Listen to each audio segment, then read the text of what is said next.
The following is a Hoop Ball presentation. What's up, everybody? I'm Najee Adams. And I'm Hunter Jacobs. And you're listening to the Hoop Ball Nets podcast.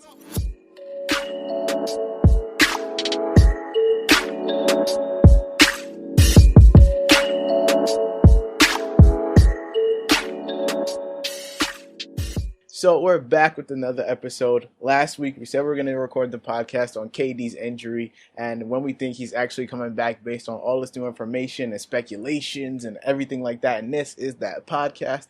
But before we get into everything, let me just hit y'all with the intro. Make sure you subscribe to us on iTunes. You can look up Brooklyn Nets or Hoop Ball Nets. Either way, we come up. Press that little subscribe button and leave a 5-star rating and review. It takes like 2 minutes for y'all, but it helps us out a lot. So make sure you leave that rating and review. All reviews are getting read on the podcast. And speaking of reviews, we actually have another one, a new one, our 30th rating and like our 18th review. And here it is by Michaela Gabrielle. It is entitled Love It, and it says, amazing podcast, super entertaining, and these guys know their stuff. Love the show. Thank you, Michaela. Me and Hunter obviously appreciate it. And we want the rest of you to be like Michaela and go leave us some support, reviews, ratings, whatever it is, constructive criticism. We're down for whatever. Shout out to Hawaiian Isles Kona Coffee Company for sponsoring this podcast and every other Hoop Ball podcast. You can find them on Twitter at Hi Kona Coffee. That's Kona with a K. And make sure you go grab some of their products off Amazon. And lastly, you can follow us on Twitter at Hoop Ball Nets. And tweet at us some recommendations, some questions, some statements, anything y'all want us to know or hear or just talk to us about. We'd love to hear your feedback and responses. So let's get into everything. We know we said that this episode is going to be solely about KD, and it mostly will be, but right before we get into that, let's just cover a few tidbits of information that came out. So on the last podcast, we said that we want the Nets. We were just predicting that the Nets were going to play on Christmas Day and predicting who we thought they were going to play. Turns out they don't play at all on Christmas Day. They decided to go with the top 4 teams in the East. Yeah, so nothing is confirmed yet, but when Shams and Woj tweet something, it's basically confirmed, and the NBA schedule has kind of leaked out, and the Nets don't play on Christmas Day. Instead, the Christmas Day matchups is the Celtics and Raptors, Bucks and Sixers, Nuggets and Pelicans, Lakers and Clippers, and Rockets and Warriors. So the Lakers and Clippers is obvious. Obviously, those two. They also play on opening night, so everyone knows we want to see them play each other. And Warriors and Rockets is one that we predicted. Warriors, Rockets. So we were 2 for 2. And then we did not predict Pelicans and Nuggets. I'm guessing they did it because it's 2 young teams and 2 young talented teams. So there we go. The Nuggets are most likely going to be way better than the Pelicans come the Christmas of next season. Pelicans are the most confusing one. I guess it's because of Zion, but it has to be because of Zion. But to play the Nuggets, that's such a weird combo. That's what I'm saying. It has to be because it's 2 young teams. No relation there, really. And then we were predicting the Nets play the Celtics, but instead the Celtics match up. It's not the Nets that the Celtics would play the Sixers, but it turns out they are playing the Raptors for some reason. The only reason that they are playing the Raptors is because the Raptors are the defending NBA champions. The Raptors might not even make the playoffs next year. Most likely they are going to make the playoffs. So if any Raptors fans are listening, relax. You guys are most likely going to make the playoffs. But it's not set in stone. They're not a lock for the playoffs. Like, let's say in December, they could be like the 9th seed and they're going to be playing on Christmas Day just because they won the chip. And the Nets aren't. Doesn't seem fair to me. There are people thinking that Pascal Siakam is really going to take like an MVP type of leap. Yeah, okay. If the day that Pascal Siakam becomes MVP, I never see it happening. He'll be an all-star probably. Maybe like a once or twice, maybe even 3-time all-star. But MVP? Come on now. When you still have people like Kat that have never won an MVP, even D'Lo never won an MVP, Anthony Davis has never won an MVP. Like, come on. Pascal Siakam is not leaping over all of them. And then the last matchup is Bucks-Sixers. I mean, if the Sixers didn't play the Celtics, we obviously knew the Bucks were going to play on Christmas Day. So there you go. Obvious matchup. And so then the first time Another schedule leak revealed that the first time Kyrie goes back to play the Celtics will be November 27th. It was revealed by Shams. That's the same day Anthony Davis and the Lakers go back to play the Pelicans. So it's basically in the first couple of months of the season. And Kawhi to Toronto's is not much later. That one's only December 11th, but Westbrook's is not until the new year in January, on January 9th. So November 27th should be you should mark that on your calendar if you're a Nets fan, because obviously we want to see Kyrie destroy the Celtics, unless you're a Celtics fan. And then another tidbit of information, DeAndre Jordan, an article on him actually came out, and it was all revolving around him adapting his game to fit the Nets' fast, upbeat play style. So he's improved as a free throw shooter. He shot 70.5% last year and like 77% when on his stint with the Knicks, and he's improved his free throw percentage every year since the 2014-2015 season when it was like 35%.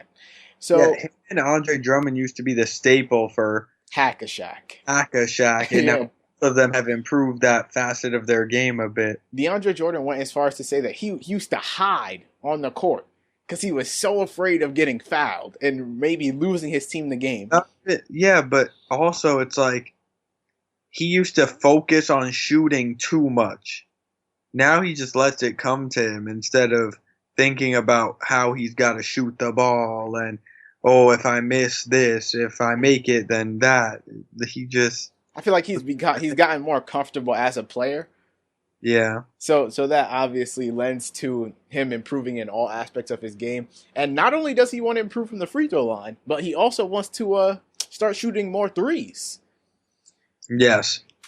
Not that he will, but similar to how Jared Allen shot a few threes last year, we could see a couple attempts like that from Jordan.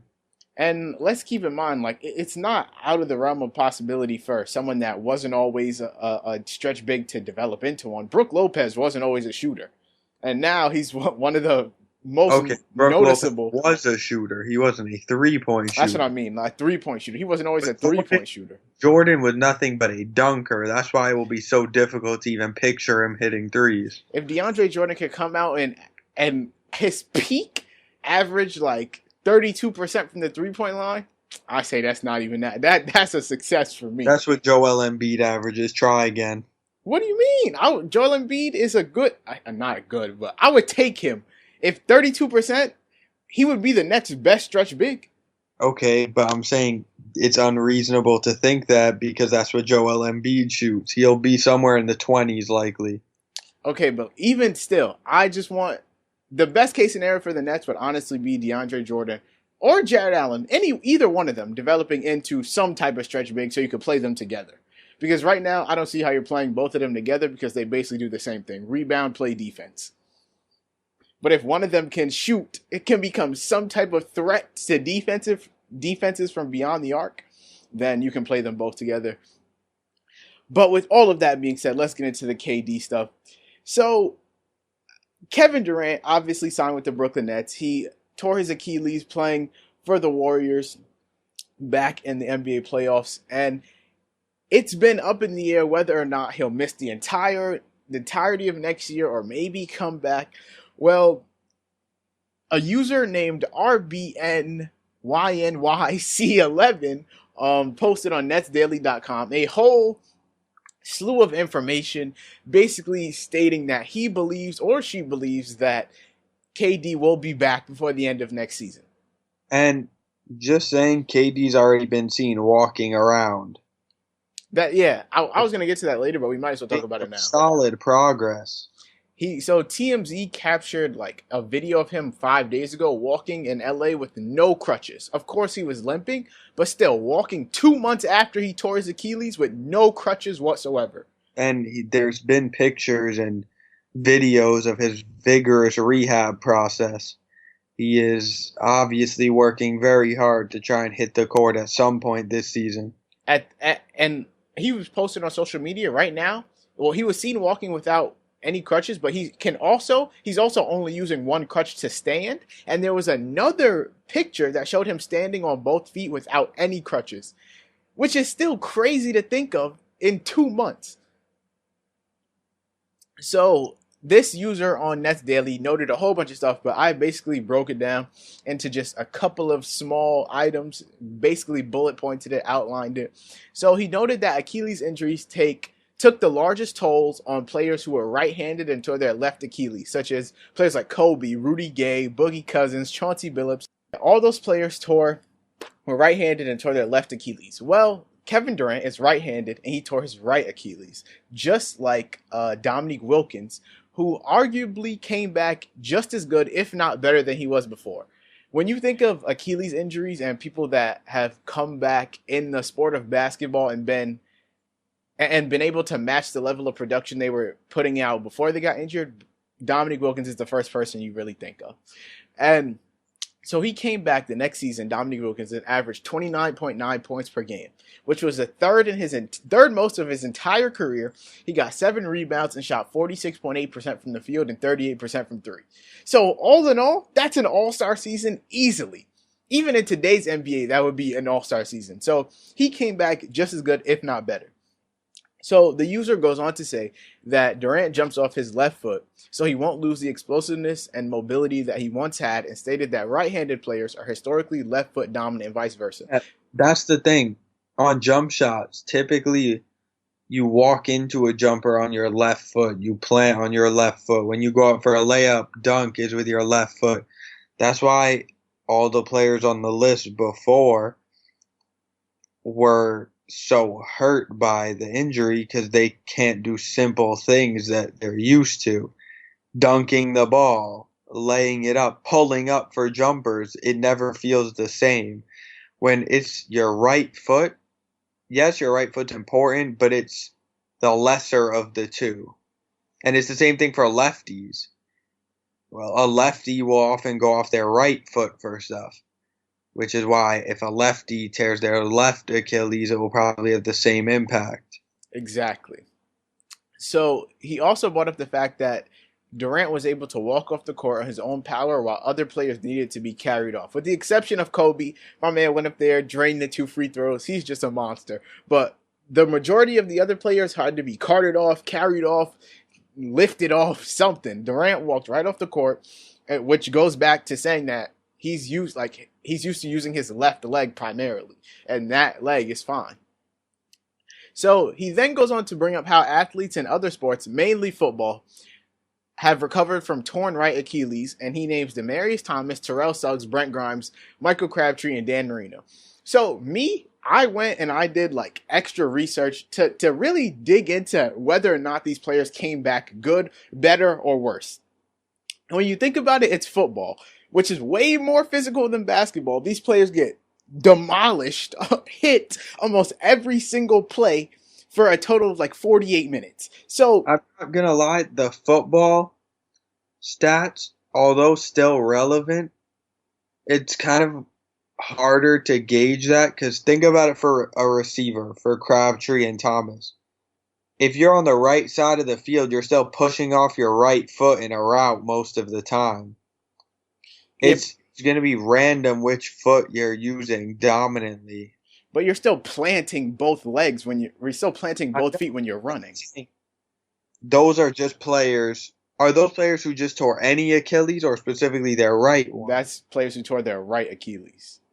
I feel like in football, it could just be the injury in general. See, so I feel like he named these players because they tore their right Achilles, so it would match more closely to Kevin Durant tearing his right Achilles. And I still feel like it relates, because in football, you're still having to plant both of your feet and cut super quick, super hard, super fast. And people might take out your right leg. People might take out your left leg when they're tackling you. So I feel like in basketball, you really don't have to worry about somebody coming in, taking you up and slamming you down on your bad leg. Yeah, I don't know that the opposite leg effect is as serious in football as in basketball. As it would be in basketball, yeah. But for me, I just wanted to go back and see whether or not these players actually came back good, because I honestly had no clue. So we'll start with Demaryius Thomas. Demaryius Thomas, he tore his Achilles, his right Achilles, all these players that I'm about to name tore their right Achilles. So he tore his Achilles in 2011, and the next 3 years after, he put up 10 or more touchdowns and at least 1,400 yards and made 4 Pro Bowls. So obviously he came back a monster, and however, he did tear his Achilles last year in 2018, but that was still 7 years after the fact. So, and in between the 2 injuries was the prime of his career. Exactly. So the injury didn't actually harm him much in his career. It actually was the start of his legacy. Exactly. So second, we have Dan Marino. And I also put the ages of 3 of these players because people might say, oh, but KD is 30. He's about to be 31. He's probably way older than all these players. No, Dan Marino was 32 when he tore his Achilles. I know football is different. That's why for Suggs and Grimes it's more relevant than Marino. Quarterbacks go till they're 40. Yeah, that's what I just wanted to put it because he's the oldest one on the list. So Dan Marino, 32, tore his Achilles in 1993. Next season, came back and threw for 4,453 yards and 30 touchdowns, and he made the Pro Bowl the next 2 years. So he made the Pro Bowl up until he was 34, came back from a torn Achilles at 32, and still had a monster season. Then we get to Terrell Suggs, which I tweeted out. We tweeted out from the Twitter. He was 30 when he tore his Achilles. He came back in 5 months, had 10 sacks, and made the Pro Bowl. That is insane. So yeah, 5 months is crazy because to get sacks, to have quickness off the line, you need to push off both of your feet at some point. And Terrell Suggs is a violent pass rusher. Yeah, he was just either fighting through the pain or he recovered extremely fast. 5 months. So it's already been 2 months since KD tore his Achilles. Say KD was on some crazy Terrell Suggs comeback timeline, he'd be back in 3 months. 3 months from now, September, October, November. He'd basically be back like right before the Christmas break, probably. And if it was around Terrell Suggs time. That would be insane. Now, I'm not going to sit here and predict that KD is some type of superhuman and that he's going to come back in 5 months. But I'm just saying. The earliest that KD could ever come back is after the All-Star break. I believe so too, because one, even if he was good by Christmas, or saying that he was good by Christmas, I don't think the Nets would risk it, because there's no reason to. If he's good by Christmas, then he'll obviously be good by the All-Star break, and unless they're struggling to get in the playoffs, then there's no reason to play him. But then we have Brent Grimes, who's 29. He was a cornerback, still is a cornerback. Cornerbacks get super physical with receivers, jamming them at the line of scrimmage and stuff like that. And 29 is actually pretty old for a cornerback. Exactly. He tore his Achilles in 2012, came back for the next 3 seasons. He played no less than 15 games and made the Pro Bowl in all 3.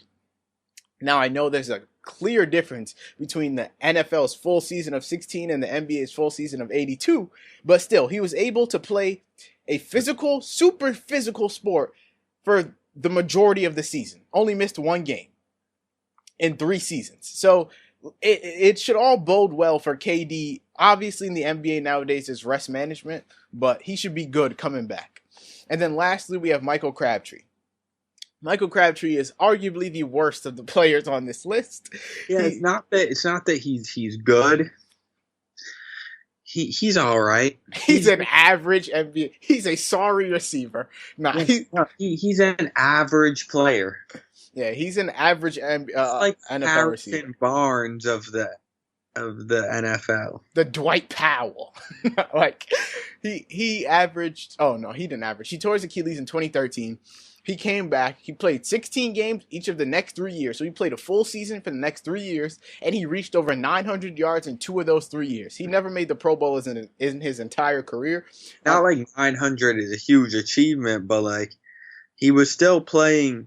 He was matching his career averages, is what I'm trying to say. Like, he didn't get any worse. So he came back at the same exact level as he was.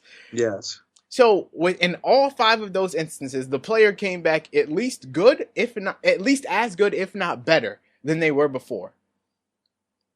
So things are boding pretty well for KD. And then The user goes on to talk about a whole bunch of brain stuff about alternate hemispheres of the brain controlling opposite regions of the body. So the left hemisphere controls the right side and vice versa. I'm not going to sit here and pretend to know what any of that means, but just in case y'all wanted to. It's just that the left brain controls the right part of your body and the right brain controls the left side. And that's really all it is. It's when you tear.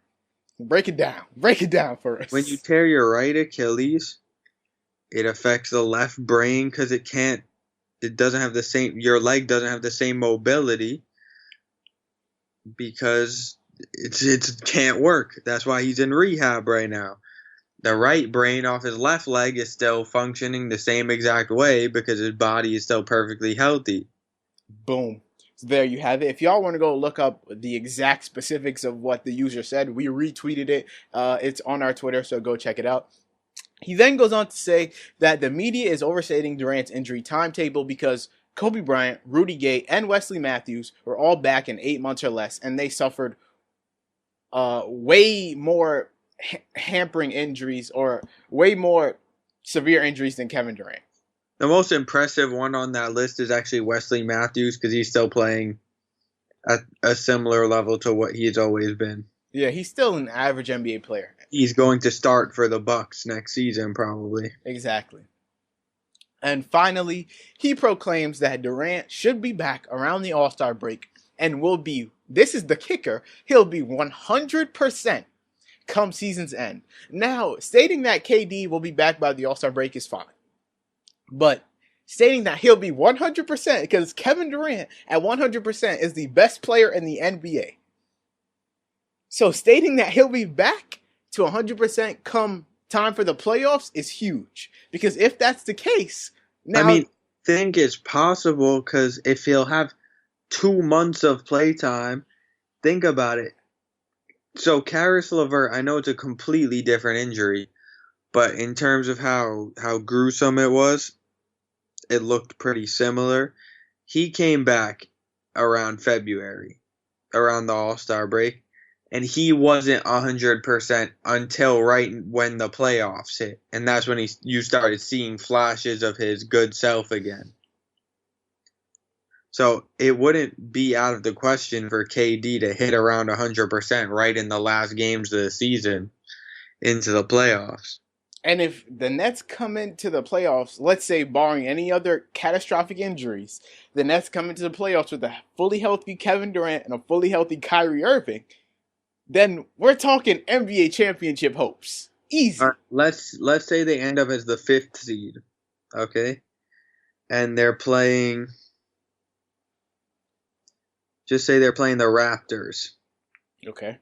That's an easy smoke. No, I'll say the Pacers. Let's say they're the 4 seed and they're playing the Pacers at 5. That's an easy clap. They'd probably win that regard. The Pacers are getting demolished. But then when they run into the Bucks in the second round. Hey, I'm taking the Nets in 6. Let's match it up. Who's the Bucks starting point guard? Hey, we saw what Bledsoe did to that fool this year. Okay.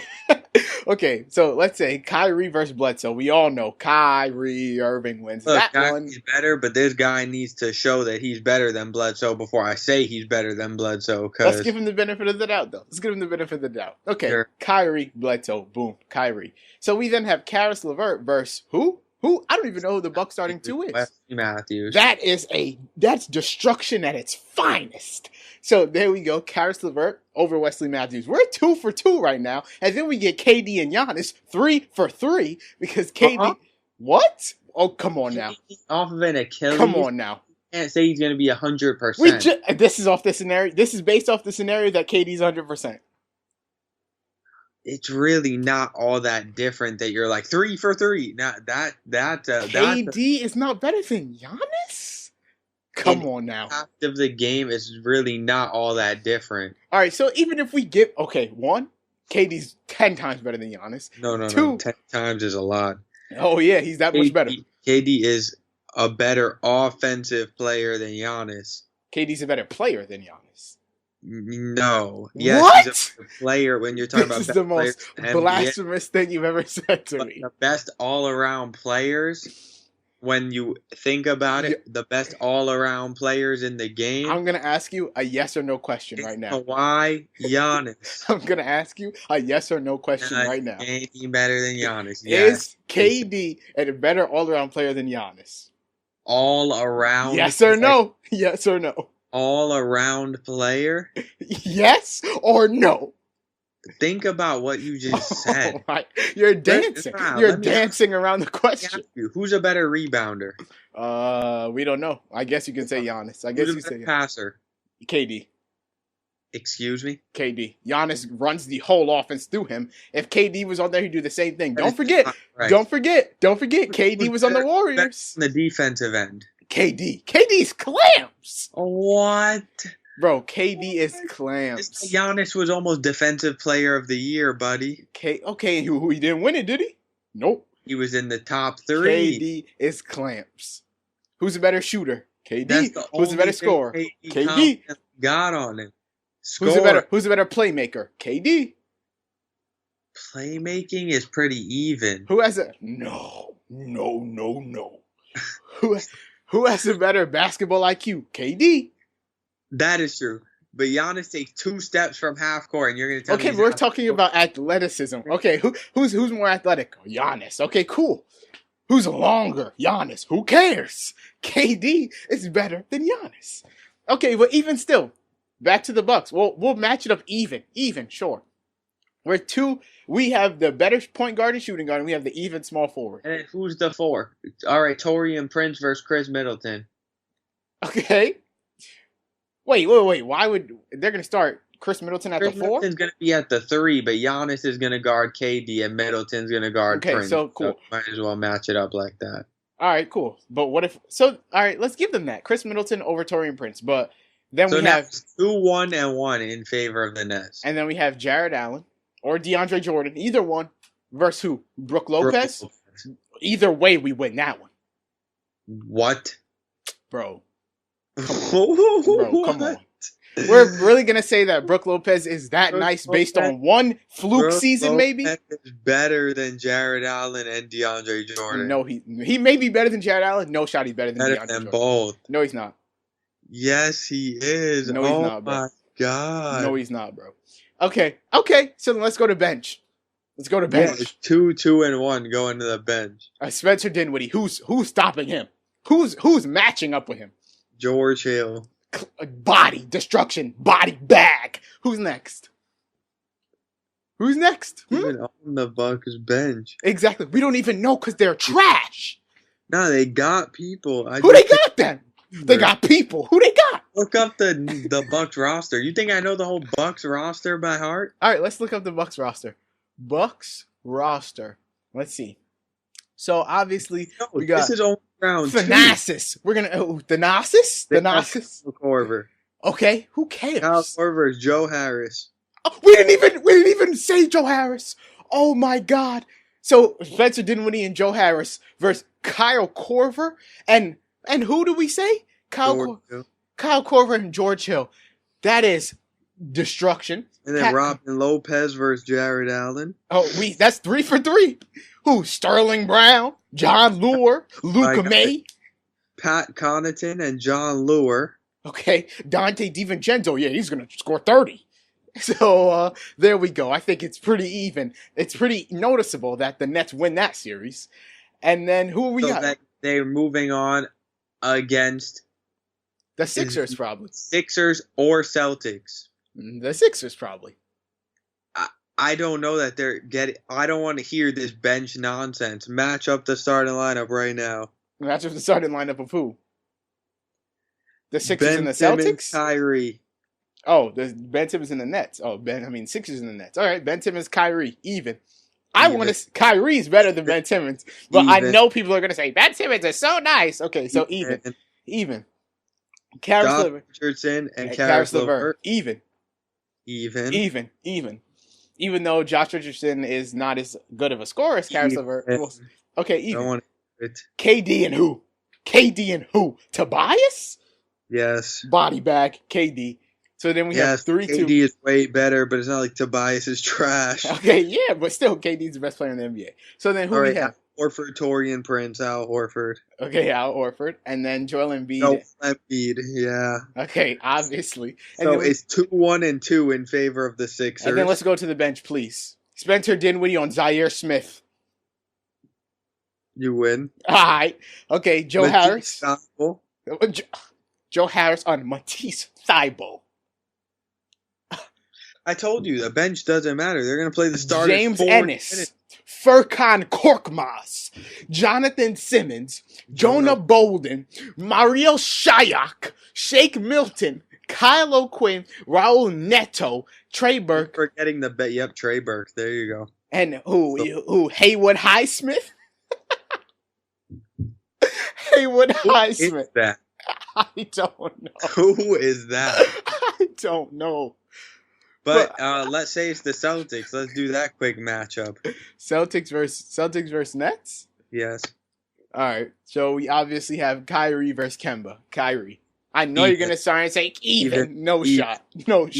If you call Ben Simmons even and Kemba's as good or better than Ben Simmons, is even. All right, fine. Taco Fall versus Karis LeVert. That's not our two. Jaylen Brown versus Karis LeVert. Karis LeVert. Karis LeVert.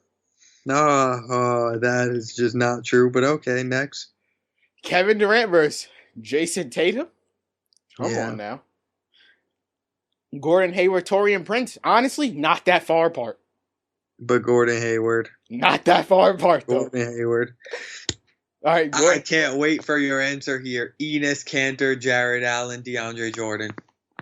Combined? Oh, let's do it like this then. Enes Kanter and Taco Fall versus Jared Allen. No. Enes Kanter versus Jared Allen. Enes Kanter is a better offensive player. Enes Kanter is better than Jared Allen. Enes Kanter not by that much. Not by that much. Enes Kanter is not going to decide a series now. Enes Kanter versus DeAndre Jordan. DeAndre Jordan. You fool. Enes Kanter is not going to decide a series. So let's go to the bench because I know you're fiending to say Carson Edwards. Yeah. Oh, nope. I'm fiending to say Marcus Smart, Dinwiddie, even. Okay, fine. Even. Joe Harris, Carson Edwards. Oh, you ain't seen what this guy can do yet.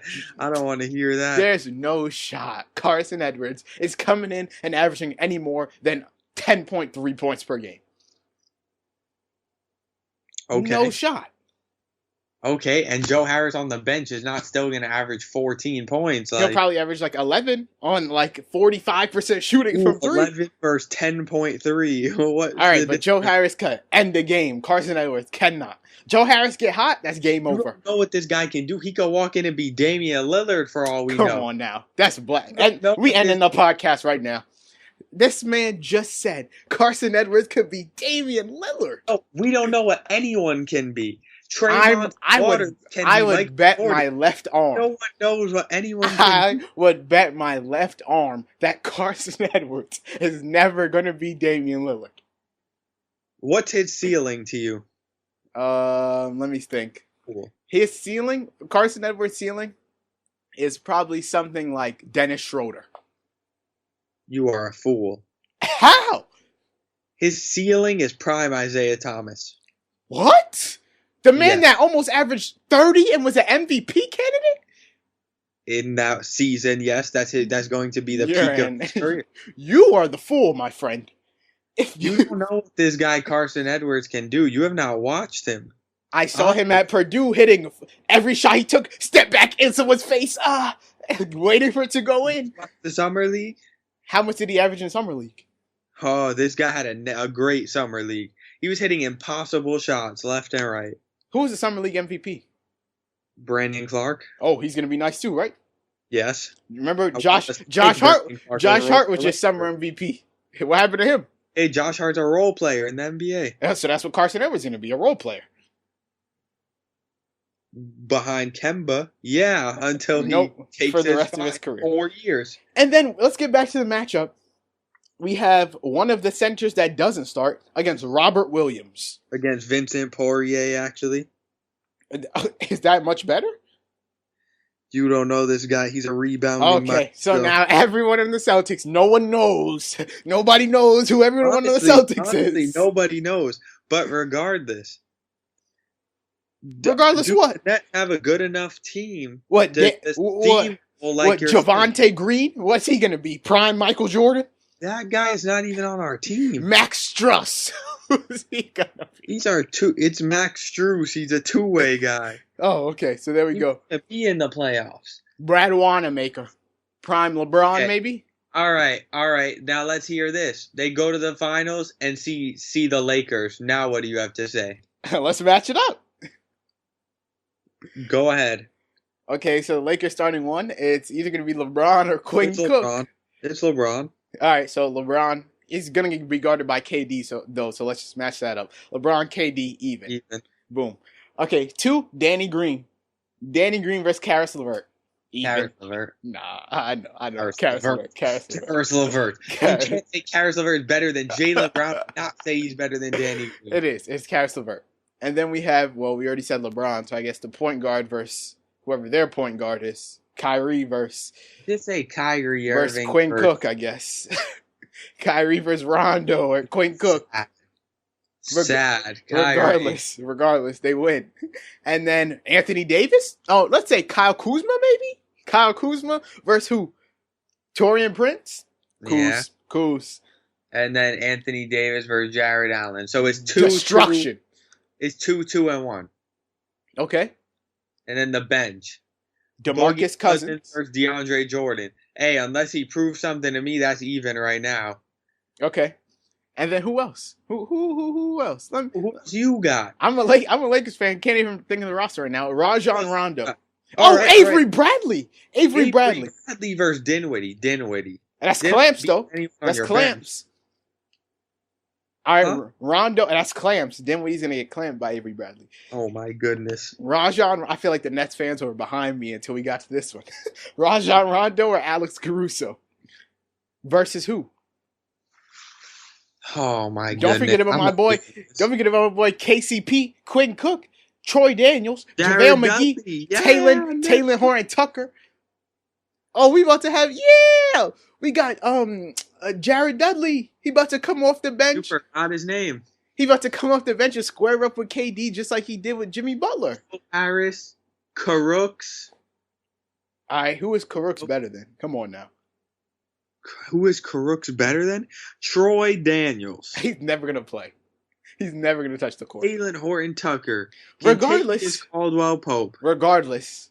So let's just be honest here. It's AD and LeBron versus KD and Kyrie. That's what it is. And a better supporting cast for the Nets. So then you've made my point in that the Nets win the chip. But I don't know that they'll get there. That's the thing. And what if they play the Clippers and not the Lakers? If they play the Clippers, then we might have a little bit more of a battle. But regardless, if the Nets have KD, their chance of winning the chip goes from 40% to 75%. You're right. It does help, obviously. Like, that's a pretty clear statement to make. So, boom. But bottom line, based on all of the information we just said, when do you think KD comes back? And I feel like I've asked the question, or the question's been asked to multiple different people about 1,000 times. But I will say a specific date of March 1st. March 1st, you think KD's back? And what seed? What do you what seed do you think the Nets are when he returns? 6. You think the Nets are the 6th seed? Okay. Behind the same 5 that were ahead of them this year. When does the playoffs start? When do the playoffs start? April? End of April, yeah. End of April? All right. KD comes back. The last... no. There's no point at that point. Yeah, you probably named the perfect date. KD comes back right fresh off the All-Star break. I'm not going to say March 1st because I'm not going to copy you. He comes back March 2nd. And I thought you were going to say February 28th. He comes back March 2nd. And he's nice. He's probably plays... he's on a minutes restriction of probably 20 2 minutes, 23 minutes a game. By the time we get to late April, he's playing 30 minutes a game again. When he comes back, Nets are the 4th seed, I'm saying. At the end of the season, Nets are the 2 seed. Boom. Won't it be great when we say all of this and he doesn't play this season at all? I'm deleting the podcast. You'll never hear from us again. Yeah. But with that, that's going to do it for this episode, guys. We hope you enjoyed. Make sure to subscribe to us on iTunes. You can look up Brooklyn Nets or Hoopball Nets. Either way we come up, press that little purple subscribe button. Leave a 5-star rating and review. All reviews are getting read on the podcast. Shout out to Winehouse Kona Coffee Company for sponsoring this podcast and every other Hoopball podcast. You can find them on Twitter at HiKona Coffee, HIKONA Coffee. Make sure to buy their products off of Amazon and let them know that Hoopball Nets sent you. Follow us on Twitter at Hoopball Nets. And you can follow us individually. I'm at Najee Adams _ if you don't know how to spell Najee, Najee, or it's in the little description of the podcast. Hunter is Hunter _ JKR on Twitter. And with that, we'll see you all next time.